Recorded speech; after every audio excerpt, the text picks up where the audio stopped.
తెచ్చుకున్న తెలంగాణ రాష్ట్రంలో పాలన గురించి అభివృద్ధి గురించి మాట్లాడుకోవాలి. కానీ మాట్లాడితే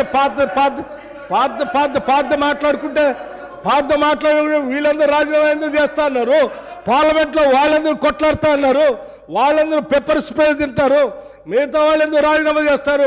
అది బాగాలేదని కదా తెచ్చుకున్న దాంట్లో మీరెంత బాగా చేశారో చెప్పాలి. కానీ ఏం చేశారు? పట్టుమని ఏమైనా గోదావరిలో ఒక చుక్క నీళ్లు తెచ్చారా, కృష్ణానదిలో ఒక చుక్క నీళ్లు తెచ్చారా? ఏం చేయలేదు కదా. లక్షల కోట్లు వృధా చేశారు. కానీ ఒక్క ఎకరానికైనా అదనంగా ఆయకట్టు నీళ్ళు ఇచ్చారా? ఒక్కడికైనా ఉద్యోగాలు ఇచ్చారా? ఒక్కడికైనా ఒక ఇందిరా ఇల్లు ఇచ్చారా? ఒక్కడికైనా ఏదైనా చేశారా ఈ రాష్ట్రంలో? ఏమి లేదు. అది చెప్పండి. మేము చెప్పింది అదే.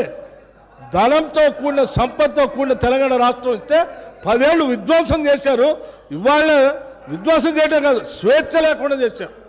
ఇవాళనే వాళ్ళకి స్వేచ్ఛ వచ్చినట్టు తీర్పిచ్చారని చెప్పాం. దాని గురించి మాట్లాడిన 10 ఏళ్ళ నుంచి. మా బట్టన్న కూడా ఇంత ఆవేశపడతాడు అనుకోలేదు అధ్యక్ష.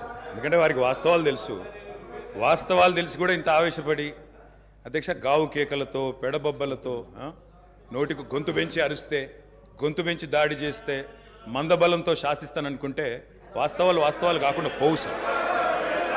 పాలమూరులో గంజి కేంద్రాలు వాస్తవం, తెలంగాణలో నెత్తురు బారిన నేలలు వాస్తవం, నెర్రెలు బారిన నేలలు వాస్తవం, కరెంటీ అని మాట వాస్తవం, 14 లక్షల వలసలు వాస్తవం. అధ్యక్ష ఇవన్నీ కాంగ్రెస్ పాలనకు తార్కాణాలు అధ్యక్ష, నేను చెప్పడం లేదు అధ్యక్ష. ఎవరో కాదు అధ్యక్ష, గౌరవ ముఖ్యమంత్రి రేవంత్ రెడ్డి గారు మాట్లాడిన రికార్డు అసెంబ్లీలో అధ్యక్ష, కాంగ్రెస్ పరిపాలన గురించి గౌరవ ముఖ్యమంత్రి రేవంత్ రెడ్డి గారు మాట్లాడిన మాటలు వారి మాటలు చెప్తా అధ్యక్ష. వారు చెప్పినారు రేవంత్ రెడ్డి గారు, ఇది 2014 25 జూన్ అధ్యక్ష.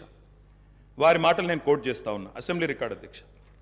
నేను చదువుకోవడానికి హైదరాబాద్లో ఉంటే నా తండ్రి గారు చనిపోతే మా గ్రామానికి పోయినాను. పద్ధతి ప్రకారం దాన సంస్కారాలు అయిన తర్వాత స్నానం చేసి ఇంటికి పోవాలి.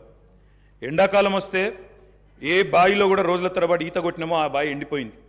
బోర్ దగ్గర పోయి స్నానం చేద్దాం అనుకుంటే కరెంట్ లేదు. నాకున్న పరిచయాలతో కరెంటే ఇస్తే బోర్ల నుంచి నీళ్ళు వస్తలేవు. స్నానం చేయవలసిన సమయంలో నెత్తి మీద నీళ్లు చల్లుకొని ఇంటికి వచ్చినాం అధ్యక్ష. తెలంగాణ ప్రాంతం నిర్లక్ష్యం కావడానికి కారణం కాంగ్రెస్ పాలకులన్న విషయం ఇప్పుడు అర్థమైంది అధ్యక్ష. ఇది నేను కాదు అధ్యక్ష, రేవంత్ రెడ్డి గారు చెప్పిన మాట.